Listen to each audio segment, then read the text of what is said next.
What's up guys, Steve again from RC Tanks and Trucks 24/7, finally getting the GMADE GOM Plus kit all ready to rock and roll. Really nice car, great crawlers, and I'm doing several different build videos on my channel for these particular kits. Now it does have a 2-speed transmission and this awesome dig function, and what that is, it locks the rear wheels up. Look at this. And in a really tight turning circle, you turn on those rear wheels, locks them up, and it'll get you out of a bind. Now if I undo it, you can see the difference. See how much wider turning radius that is? Obviously with crawlers they're locked. Put a dig back on. Big difference, isn't it? So let's do some little crawling out here. We'll see how it goes on these trails and see you in a bit.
Quick little crawler test there.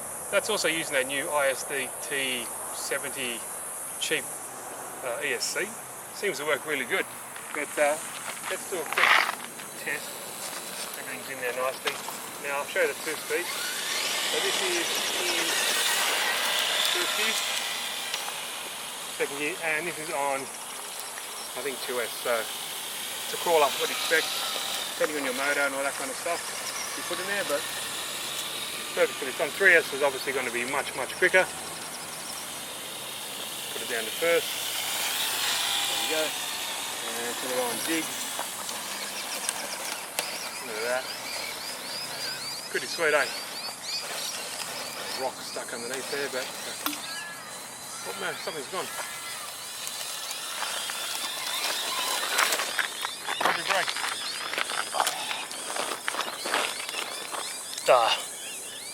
Just stuck on there. I got another one of those, so that just snapped, no problem, easy fix. Guys, hope you enjoyed the video. If you liked it, give it a thumbs up. If you haven't, please subscribe, then see you next time.